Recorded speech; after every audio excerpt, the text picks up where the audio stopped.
Salut à tous et à toutes, voici Gogwaboss et aujourd'hui on se retrouve pour une nouvelle vidéo où on va faire une analyse stratégique de qui? De Witchcat.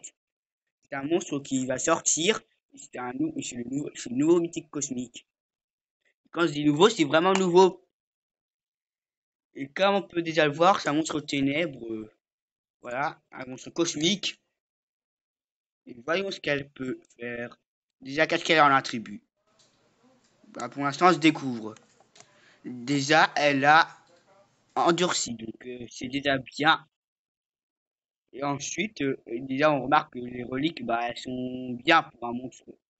Ils disent que c'est un monstre de contrôle, carrément. Ils disent que c'est un monstre de support, mais maintenant ils disent que c'est un monstre de contrôle.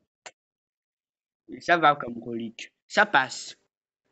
Au rang 1, il y a blocage de résurrection. C'est utile. Franchement, c'est utile pour contrer des monstres énervants comme Miserus et aussi Necrolite, etc. Et rang 3, cauchemar à tout le monde. Moi, ça enlève l'endurance à tous les ennemis. Au début, c'est ça. Bon, on va dire que c'est pas mal en attribut. En relique, il y a bâton et bannière, ce qui est déjà bien. Ensuite, elle a beaucoup de vie pour un monstre de contrôle. Donc, on va voir maintenant pour les attaques. Déjà l'ultime.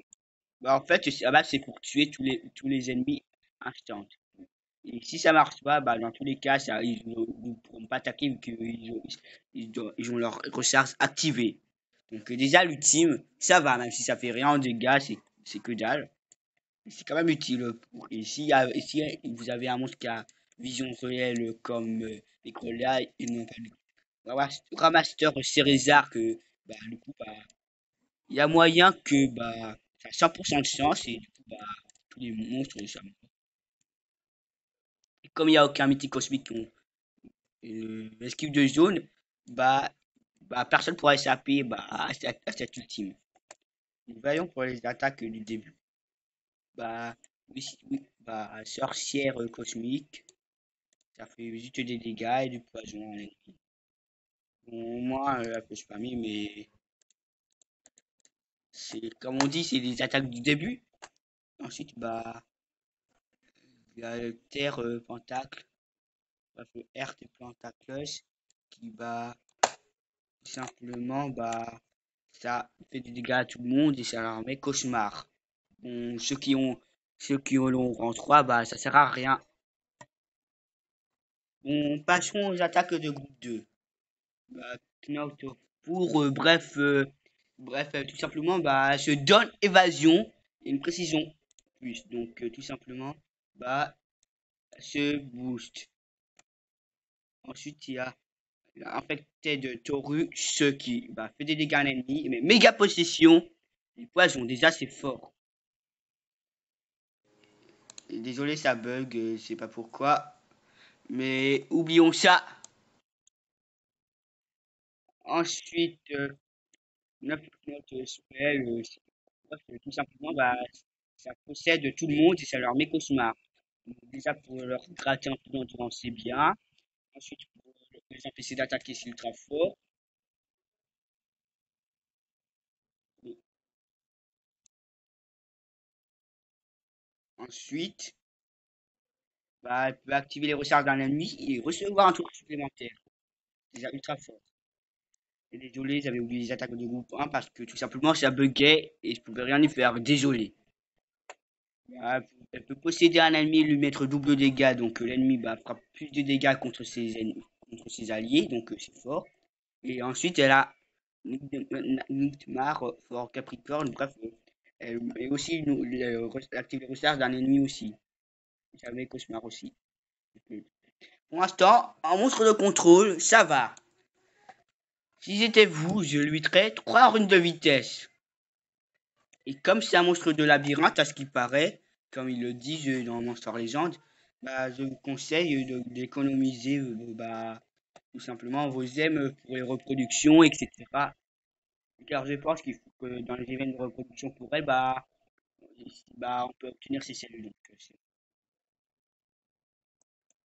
ensuite, elle pourra contrer Vampire Astral parce que Vampire Astral est misé sur les contrôles bah, des là.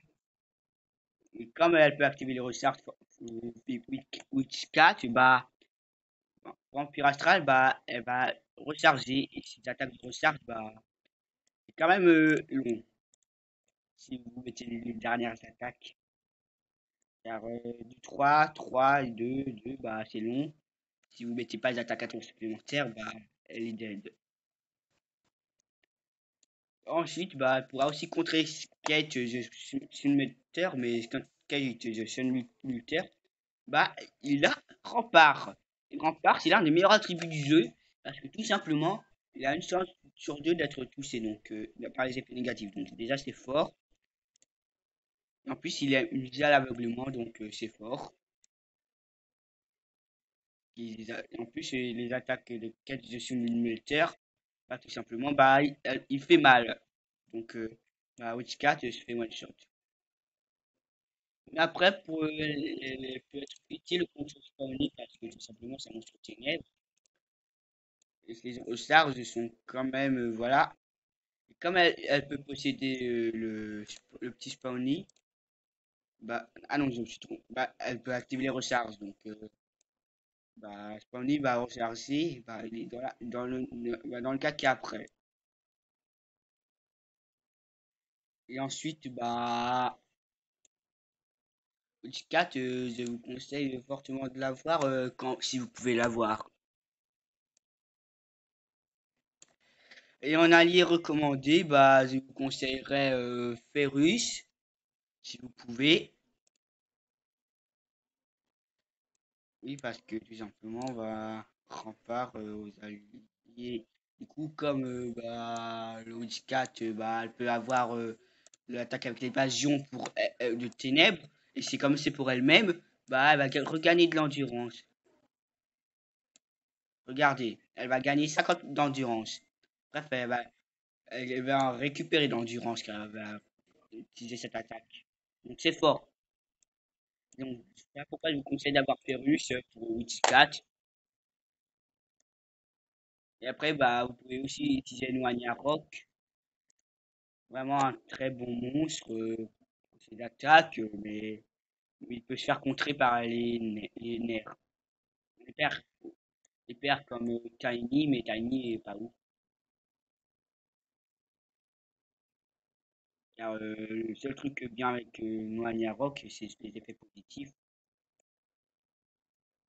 Donc, si vous voulez contrer Noania Rock, bah, prenez Witch 4. Tout simplement grâce aux attaques de recharge. En plus, elle peut gagner des tours supplémentaires, donc c'est fort. Et comme il n'y a rien d'autre à dire pour l'instant, bah, c'est déjà la fin de cette vidéo. Bah, au juste, si vous avez aimé cette vidéo, n'hésitez pas à vous abonner et à activer la cloche des notifications et aussi à partager.